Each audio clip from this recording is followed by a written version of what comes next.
case study with what is happening in OVO, like the music label. Like, because every one of their artists, it has not been a smooth journey. Like, it's always been like, where are they at? Like, what's going on over there? Like, the whole, the joke about like, oh, Drake has them in a dungeon, like just writing songs. Like, Party Next Door, Roy Woods, Division, Majid Jordan. Can't front. OVO got a wicked NDA over there. These are talented what's happening? Yeah, what's happening? I'm sorry. Even Division that you just mentioned, they're literally being managed by LVRN right now, which is home to Summer Walker. Shout out to Black. Yeah, Black too. Yeah. Facts. So it's like, hold on, you're under OVO, but essentially a whole nother label is running the operations for this artist. It's crazy. But for me, when I hear that, when I see that, it's discouraging. And it also goes into my point of what I said before about the Party Next Door and Drake album. Like, nah, that's gonna be a smoker. I'm not saying it's not gonna be a smoker, but what I'm saying is some things are too little, too late. I think you're gonna. Some people are just undeniable. He cut his hair. Some people are just undeniable. He did cut his hair. Album coming. I think Drake is going through the earliest midlife crisis we've ever seen. Nah, he always changes his aesthetic around the album time, right? Yeah. Drake is going through a midlife crisis, in my opinion. I can see it. Or is it a midlife crisis, or is it a bit of Arrested Development? I just don't. It could be both. And I think just after what he's been through this year, he's just resetting a little bit. Right, just reset it real quick. Yeah, like a big reset. Yeah, you know how they say with women, not to call Drake a woman, but you know how they say if a woman cuts her hair, she either has gone through a lot of stuff, or has gone through a lot of stuff. Actually, I do agree with SaVon a little bit with the midlife crisis thing, because he is, a lot that he had to reconsider after this was like identity and like all of that stuff. So yeah, I agree. Also, one of the things with midlife crisis is there's a lack of self-awareness. A lot of the times when somebody is going through a midlife crisis is when they buy the big fancy red car. Right? The red Rari. Everybody else is looking at you like, yo, that's great, but wait, what the fuck? The drop top too. And that's what I feel like is happening with Drake. Personally. What is he doing? He's just not self-aware in the fact, like, you shouldn't wear two braids with barrettes in your hair, as like there's just certain face, like the duck face needs to be retired in 2025. Duck face like, a lot. They've allowed you to get that off of a long time, and if you weren't Drake, I think you would have been criticized a lot harder than you've been. But because you're Drake, you get the slack, you get the leeway. Yeah, there's a lot that shows Drake is just in his own world, so to speak. I see what you're saying. And maybe we're saying the same thing. Like I said, I mentioned Arrested Development.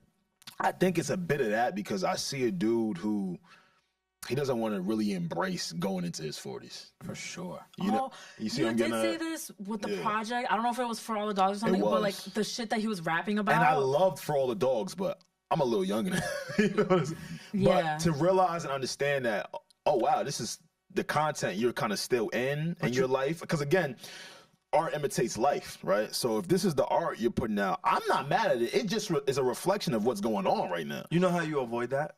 What's up? No, for real. I'm listening. That was an ask. Like, me personally? Do you know how to avoid that? It's going to sound crazy, but it's part of what makes him him, right? He's always attached himself to the newer acts, who are usually probably like younger generation. This is why me and you are right here. Yeah. Because that was really a rhetorical question. I know. You avoid that by writing your own music. Oh, man.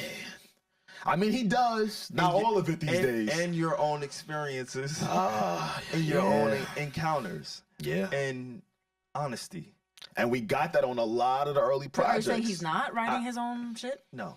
He's not. We know that. I thought we were saying it sounds like he's writing his own raps because he's rapping about the same thing, but he really is stuck in life. No, it sounds like maybe he is writing some of his own raps. It sounds like he's pulling inspiration. Yeah.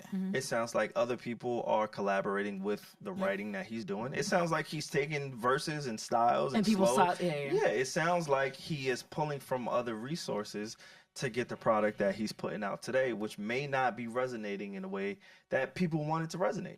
That's what it feels and it sounds like and it looks like. And then going back to like the 50 Cent Ja Rule shit that we talked about on a few episodes ago, it's fucked up because people, I don't know if this is true, and I'm gonna wait until 2025 to like say this and stamp it. Okay. But Drake sounds different to me sonically since Kendrick Lamar, since that whole beef happened. Yeah, you did say that. Kendrick got to you, huh? Not just Kendrick, but the overall message, packaging, and just marketing of Drake sounds and feels a little bit different since the whole Kendrick Lamar exchange. You know what it is? I don't think us as fans have ever put an age on Drake. He's always fit the moment. He's always fit the sound. He's always fit the times, right? So when Kendrick started talking about his age and shit, I think some fans were like, oh shit, whoa. Because, for example, this guy I'm about to mention, he recently just put out an album, Schoolboy Q. He put out Blue Lips. And on that project, you hear a 38-year-old who wants to embrace his 40s. You hear it. It's clear as day. He's talking about feeling older, understanding that he's not as young as he once was. Well, Drake is not like that. It's more like, nah, son, like, I'm still fly. And I think he is. He's fly cat. Schoolboy Q was talking about taking his daughter to school, picking up golf.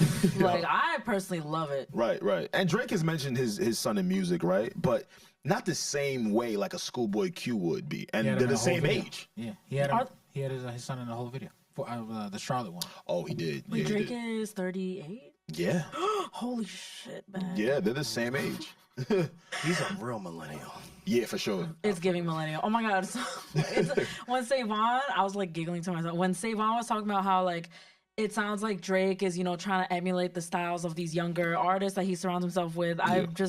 I just thought about J. Cole when he was on Cash Cobain's Grippy. And he was talking about, he was like, what was it? He's like, I'm gonna take your kids to Disney. Make sure to be Mickey. Like, what was? That was the line you said. I'm gonna make sure I take your kids to Disney. How much you on the stick like Wrigley's? But even with like that was a one-off, right? Because we heard J. Cole features after that. He doesn't do that often. Yeah, he's right back to, all right, cool. I was playing in that field, but I'm right out of that. With Drake, it's more like, nah, fam, like, I'm not your old niggas. He's still holding on to that. Yeah, he was. I forgot what song when he was shooting at. I think it was on Scorpion. One of the. I'm beefing with guys much older than me. All that shit. It's like not too much. They're not too far off. But now, like, gang. what do we? I do agree that he's pushing 40 and he's kind of still like, yo, I'm still cool. Like it's giving like I'm still cool, guy.